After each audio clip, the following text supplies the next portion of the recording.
Olá pessoal, tudo bem? Sou o professor Leandro, de Geografia, e hoje nós vamos para a nossa próxima aula com o tema As Muitas Áfricas e a Diáspora. Antes de iniciar a nossa aula, vamos para o nosso procedimento de higienização.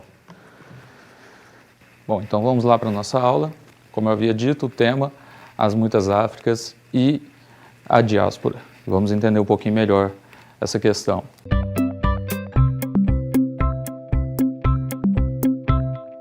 Então, os objetivos da nossa aula. Hoje nós vamos apresentar os organismos internacionais e blocos econômicos presentes e atuantes nos continentes americano e africano, destacando a estrutura organizacional e a forma de atuação dos principais blocos. Auxiliar o aluno a compreender os problemas sociais mais comuns na América e na África, suas raízes, gravidade, e apresentar os principais movimentos sociais que lutam pela resolução de tais questões. Elucidar a atual configuração dos continentes citados, tendo em vista os aspectos do meio físico-natural, políticos, econômicos, culturais e sociais.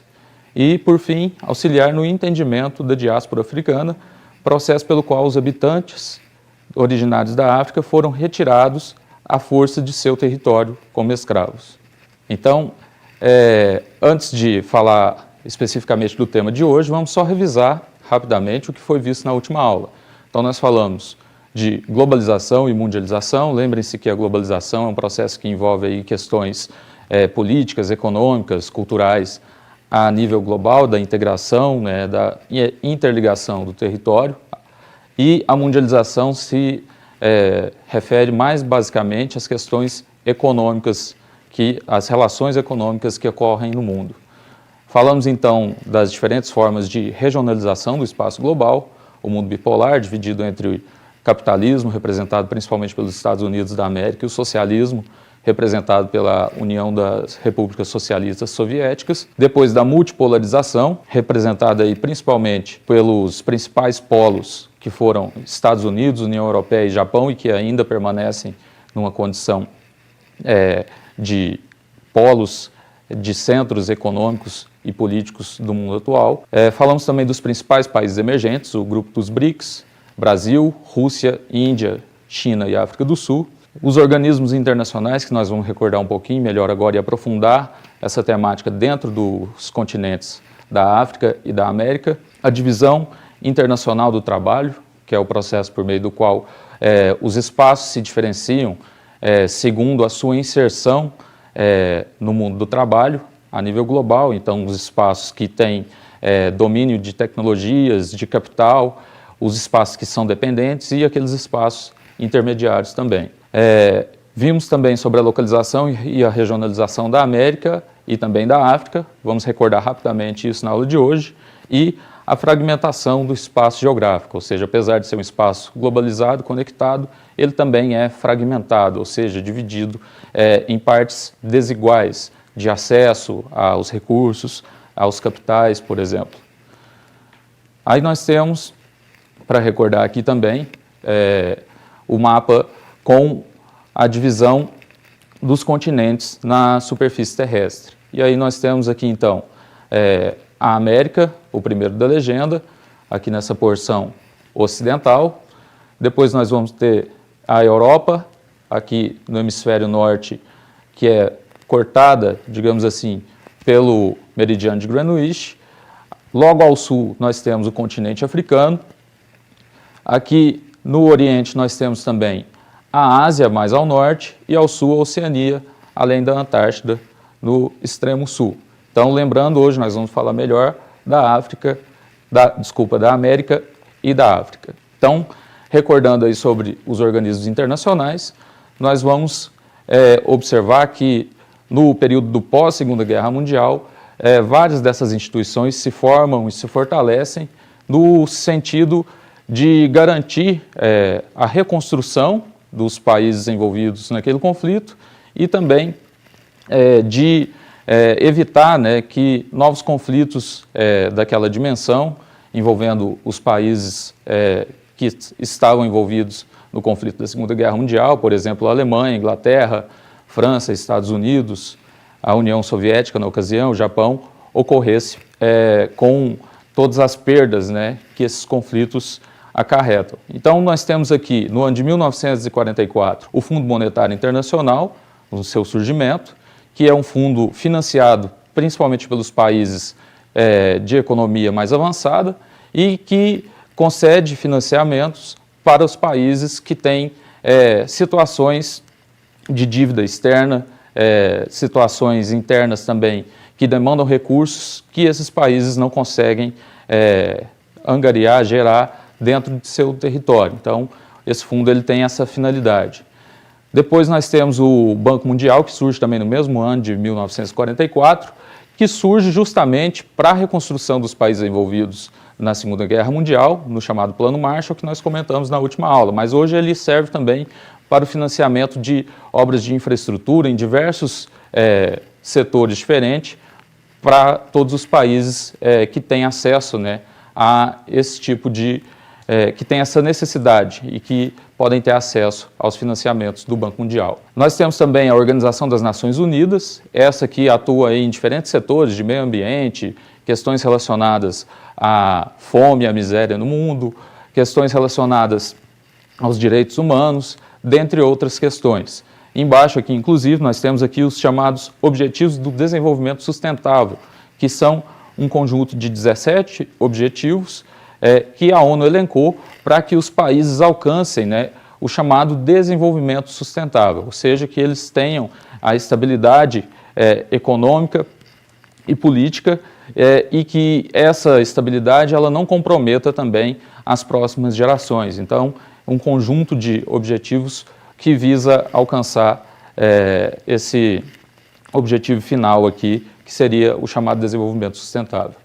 Em 1960, surge então a Organização dos Países Exportadores de Petróleo, a OPEP, que tem os principais países produtores e exportadores dessa fonte de energia, que tem o objetivo, né, então, de fortalecer esses países enquanto grupo no estabelecimento aí de preços no mercado internacional para a venda dessa chamada commodity, né, ou seja, um produto que ele é comercializado aí em larga escala em todo o planeta. E em 1995 surge a Organização Mundial do Comércio, que na verdade já teve seu início com o Acordo Geral sobre Tarifas, que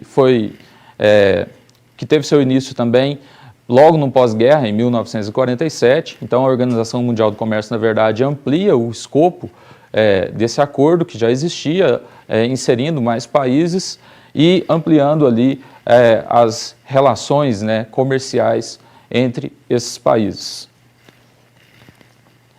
Aqui um outro exemplo de atuação da ONU, nós temos o Conselho de Segurança da ONU, que tem 15 Estados-membros, 5 deles sendo permanentes. Então, Estados Unidos, Rússia, China, França e Reino Unido são países que são membros permanentes desse Conselho. E outros 10 países que são rotativos, ou seja, periodicamente, de acordo com as regras do Conselho de Segurança, eles têm que ser trocados, eles vão dar lugar a outros países.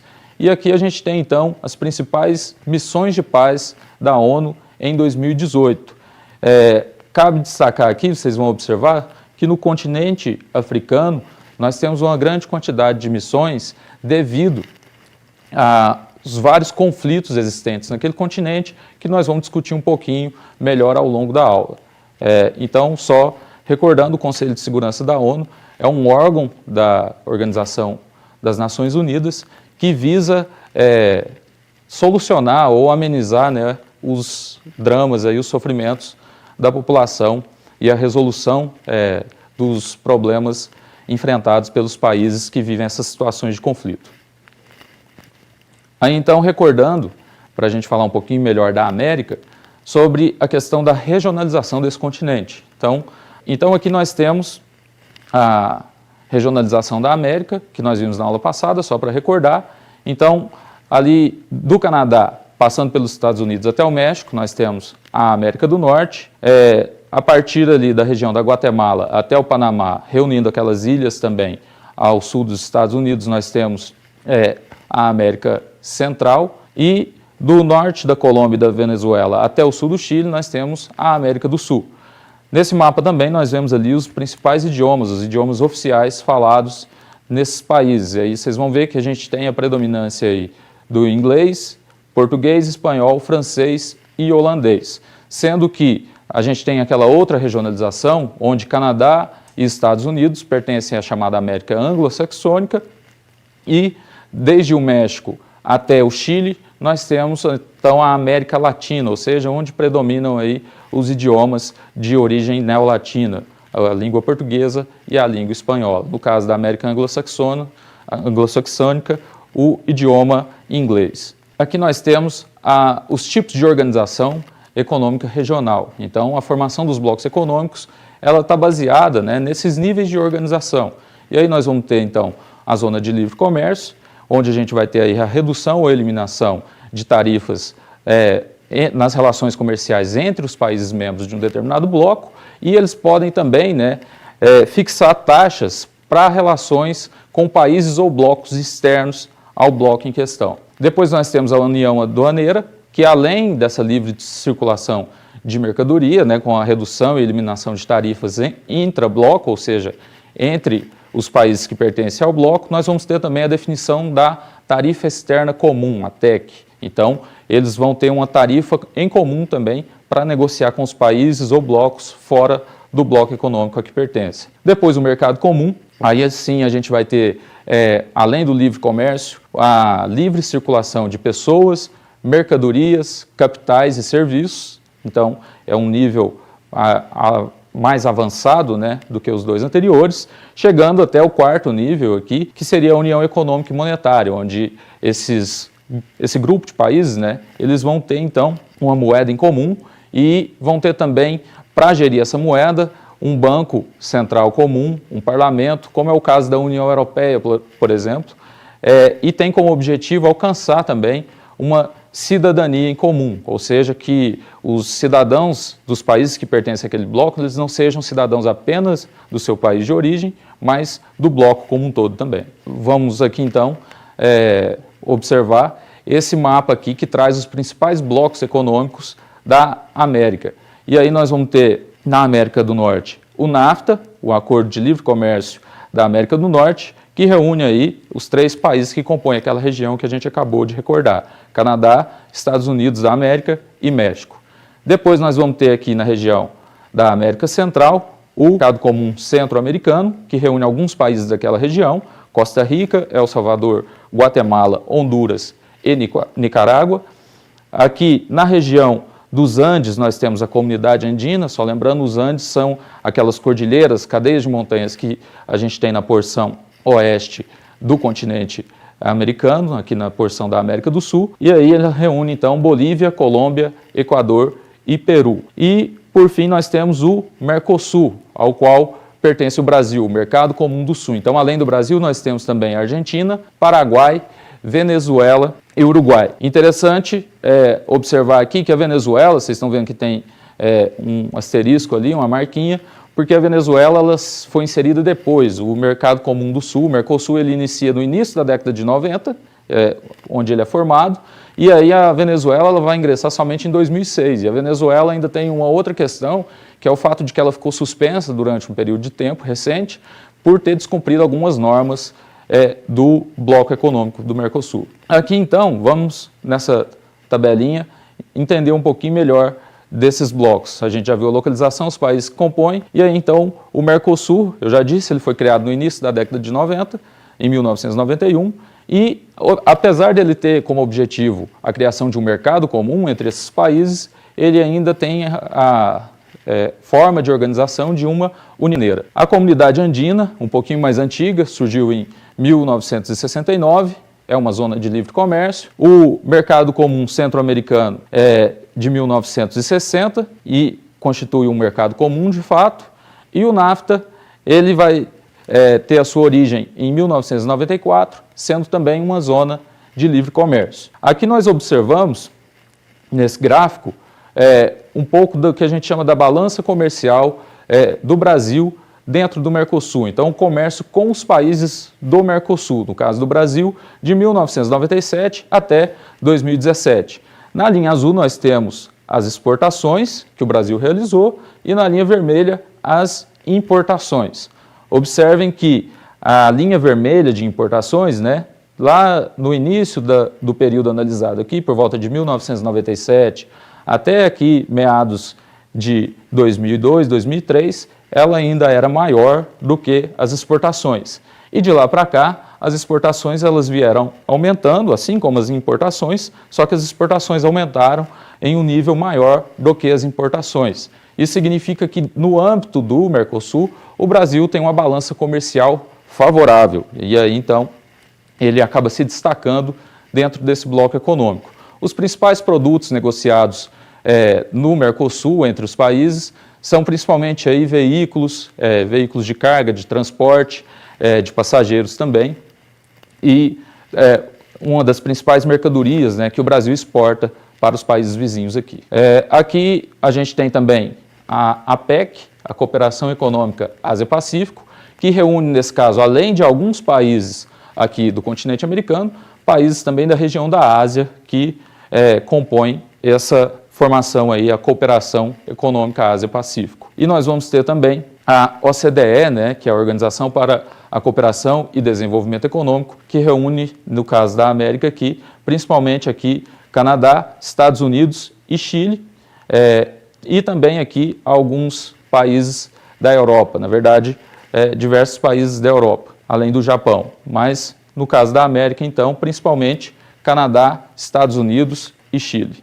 Vamos falar um pouquinho sobre a questão da desigualdade social e da fome no mundo. E aí nós vamos destacar aqui os dois continentes que nós estamos analisando, porque o nosso tempo é curto para falar de todo esse quadro. Então, observem a África, vocês vão ver aqui que o percentual da população nem em condição de desnutrição, e aí então a condição de desnutrição é uma condição de absorção deficiente de nutrientes, né, gerada por repetidas doenças infecciosas. No caso da África, aí é um número muito elevado, né, que varia ali desde 2005 até 2017 na casa dos 20% da população dos países africanos. Isso equivale, né, no ano de 2017, a praticamente o dobro da média do mundo como um todo. No caso da América Latina, esses dados, né, eles vieram melhorando, ou seja, os quadros de desnutrição eles vieram melhorando, diminuindo ao longo desses anos aqui analisados. Depois nós vamos falar um pouquinho dos principais problemas, né, encontrados na América Latina e que são comuns também a países africanos. Então, nas grandes metrópoles, nós vamos ter o quê? Os chamados congestionamentos, que complicam a questão da chamada mobilidade urbana, os deslocamentos entre um ponto e outro da cidade. Então aqui o exemplo de São Paulo, aqui no Brasil, onde a gente tem aí várias das vias que conectam, né, pontos distantes da cidade aí, que ficam totalmente ali cheias, saturadas de veículos nos horários de maior fluxo.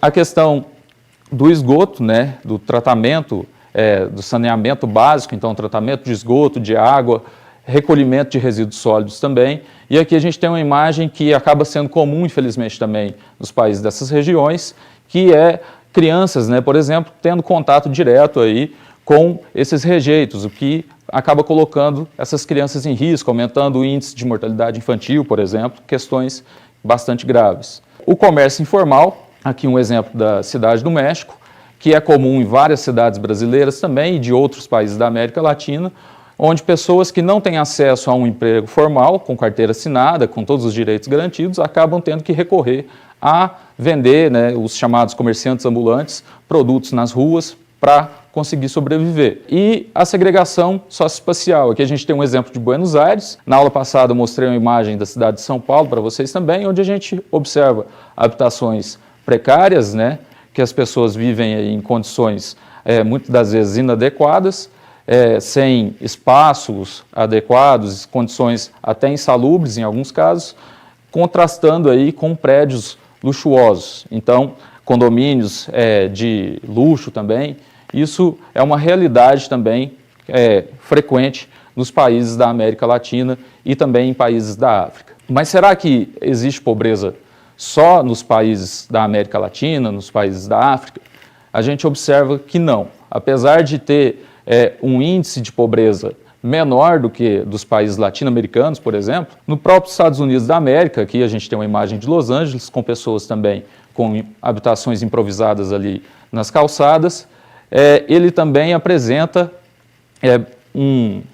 para a sua realidade, digamos assim, é a principal economia do mundo, um índice até elevado, né, de pessoas em pobreza, ou seja, aqui que as pessoas vivendo na rua representam quase 10% da população dos Estados Unidos. Mas há uma questão, observem, né, que quando a gente olha os grupos isolados por questões étnicas de cor da pele, nós vamos observar que os hispânicos e negros, né, são os que mais se concentram, né, nessa condição de pobreza nos Estados Unidos da América. E justamente os brancos não hispânicos são o grupo que tem a menor quantidade de pessoas vivendo nessas condições. Isso está relacionado à questão do processo de ocupação pelos colonizadores, o fato da utilização da mão de obra escrava, tanto de negros como de índios. Então, a gente observa que essas desigualdades que vêm do período colonial, elas permanecem até hoje, não só nos Estados Unidos, mas nos países da América Latina também. Aqui, então, um outro fator que contribui para essa questão da desigualdade na América Latina é a concentração de terras. Então, há uma grande concentração de terras dos países da América Latina na mão de poucos produtores que têm grandes fazendas. E a gente observa aqui, então, que as áreas, né, de fazendas que têm de 2.500 hectares ou mais, elas representam aí 30,4% do total das áreas rurais desses países. E aí a gente vai diminuindo, né, esses índices aqui à medida que vai diminuindo também a área da propriedade rural, ou seja, as propriedades pequenas elas ocupam uma parcela menor do total das áreas rurais dos países. Aqui uma imagem que representa, né, uma área de cultivo no Mato Grosso do Sul, aqui no Brasil. A América Latina, então, ela vai ter, né, um índice, aqui um dado de 1997, é um pouquinho antigo, mas um índice de pobreza no meio rural bastante elevado. Se a gente pega casos de países como o Brasil e o México, nós vamos observar que mais de 70% da população do campo, então, do total da população do campo, mais de 70% nessa data em que foi feito esse levantamento, ela se encontrava em condição de pobreza, sendo que, no caso do Brasil, 36,5% em situação de extrema pobreza e 44,6% no caso do México, ou seja, uma população que tem muita dificuldade de ter acesso a bens básicos. Atualmente, né, um dado bem mais próximo aqui dos dias atuais, de 2016, a gente vai observar, no contexto agora da população total, tanto a rural como a urbana, que ainda existe, né, bastante pobreza nesses países. No México, por exemplo, 50,6% da população se encontra, né, nessa situação de pobreza e 17,5% em extrema pobreza. Já no caso do Brasil, 3,3% são considerados pobres e 4,2% na situação de extrema pobreza também.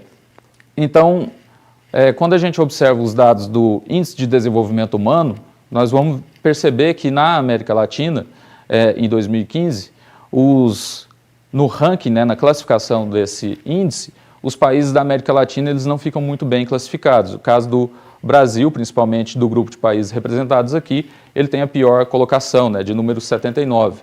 Quando a gente compara com os países do NAFTA, que é aquele bloco econômico da América do Norte, nós vamos perceber que, por exemplo, Estados Unidos e Canadá, eles estão ali dividindo a 10ª posição, enquanto o México está na posição de número 77, muito próximo também do Brasil. Então, apesar dele pertencer a esse bloco com duas grandes potências, ele acaba, né, tendo uma condição de desigualdade também dentro daquele bloco econômico. Então, agora partindo para a África, vamos recordar aqui a questão da regionalização, e eu trouxe uma outra regionalização um pouquinho diferente, onde nós observamos que aqui os países da África subsaariana, eles são compostos também pelos países da região do chamado Sahel, que é a borda da região do deserto do Saara. Naquela outra regionalização, vocês devem se lembrar, eles pertenciam à chamada África Islâmica. E aqui então nós temos a África do Norte, composta basicamente aí por Egito, Líbia, Tunísia, Argélia, Marrocos, Saara Ocidental e Mauritânia, e a região do chamado Magrebe, que reúne aí Marrocos, Argélia, e Tunísia. Quando nós observamos a densidade demográfica dos países africanos, do continente africano como um todo, nós vamos observar que na região dos grandes desertos, né, o Saara e o deserto do Kalahari, nós temos, então, áreas chamadas de grandes vazios demográficos. E aqui, no caso do Saara, é interessante destacar que ao longo do rio Nilo, nós vamos ter, então, uma exceção, justamente porque o rio cria condições que não existem no deserto, ou seja, o deserto ele tem bastante escassez de recursos e o rio oferece o acesso, né, principalmente ao recurso hídrico que atrai a população para habitar nessas regiões. Além disso, né, áreas litorâneas aqui que têm uma maior densidade populacional também. Aqui nós temos as organizações internacionais regionais econômicas do continente africano e aí nós temos a União do Maghreb Árabe, a União Econômica Monetária do Oeste Africano, a Comunidade Econômica para o Desenvolvimento dos Estados da África do Oeste, Comunidade Econômica e Monetária da África Central e a Comunidade para o Desenvolvimento da África Austral, além da União Aduaneira da África Central e o Mercado Comum dos países do Leste e do Sul da África. Então, esses são os principais blocos econômicos do continente africano. Aqui nós temos a tabela, né, que traz aqui algumas informações sobre esses blocos, mas vou destacar aqui apenas a União Aduaneira da África Austral, que foi a primeira União Aduaneira no ano de 1910. Então, a África, né, tem o primeiro exemplo, digamos assim, de formação aí de bloco de países. Depois nós temos os conflitos, né, que ocorrem no continente africano. Então, as bolinhas amarelas são aqueles que estão em curso e a bolinha verde, aqueles que já se encerraram. A mancha vermelha representa aí as principais zonas de fome aguda após 1960. Então, observe que ela acompanha, né, as áreas onde nós temos esses conflitos. Nós vamos ver um exemplo disso já a seguir aqui. Depois nós temos aqui o que foi, né, que deu origem a esses problemas, a esses conflitos no continente africano. Então, justamente a questão da ocupação europeia e do neocolonialismo. No primeiro mapa, no século XVI, na cor roxa, observe que nós temos os estados africanos. Então, uma quantidade aqui bastante significativa de nações, de estados africanos que ainda gozavam de autonomia, mas que após a chegada dos colonizadores de forma mais efetiva no continente africano, onde eles realizam o chamado neocolonialismo no início do século XX, nós vamos ter aqui vários desses estados africanos reunidos em países cujo eles não conheciam a autoridade e acabando entrando em conflito, né, devido a essa arbitrariedade que foi cometida aí pelos europeus no estabelecimento dessas colônias.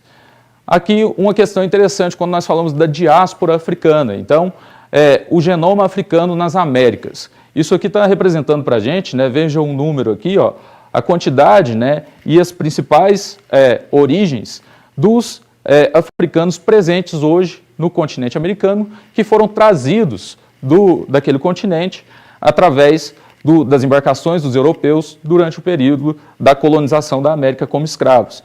E aqui, então, 9 milhões de africanos foram retirados de suas terras para serem escravizados nas Américas. E aí eles vão desenhar aqui para a gente, né, depois essa figura ela pode ser disponibilizada numa próxima atividade para vocês entenderem melhor como que está distribuída aí a presença dos povos africanos aqui no nosso continente atualmente. E, por fim, a gente tem um exemplo do Sudão do Sul, que é uma das áreas conflituosas mais atuais no continente africano, que ainda persiste, né, algumas situações de conflito. E aí, então, fica a pergunta, né, quando a gente observa que em 2014, ó, devido ao intenso conflito que ocorre nessa região do Sudão do Sul, mais de 930 mil pessoas haviam sido deslocadas de sua área de origem. Quando nós observamos, 24% para fora do país e dos que ficaram dentro do país, apenas 8% tendo cobertura da ONU. Então, aquelas missões de paz da ONU, né, apenas 8% aqui tem essa cobertura, ou seja, uma proteção da ONU, os demais 68% ficam, digamos, à mercê, né, da vontade ali dos líderes de seus países que muitas das vezes estão envolvidos, né, nesses conflitos e não dão a atenção necessária para a sua população. E nas imagens, então, nós observamos aí a população se deslocando e as habitações precárias, improvisadas desses refugiados da região do Sudão do Sul. Ou seja, será que a diáspora africana ela ocorreu somente no passado, no período da colonização, ou ela continua nos dias atuais?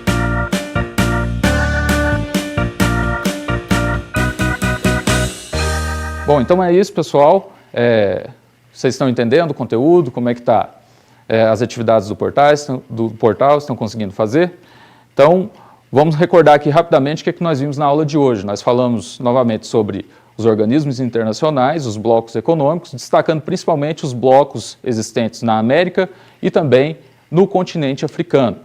Depois nós falamos novamente da regionalização do continente americano e do panorama da desigualdade no mundo, destacando os continentes aqui analisados, a América e a África, né? Os principais problemas como congestionamento, a questão da mobilidade urbana, o tratamento, né, de água, esgoto, o saneamento básico, também a questão da segregação socioespacial e a questão da informalidade, do comércio informal, os vendedores ambulantes, que estão presentes aí em diversos países da América Latina.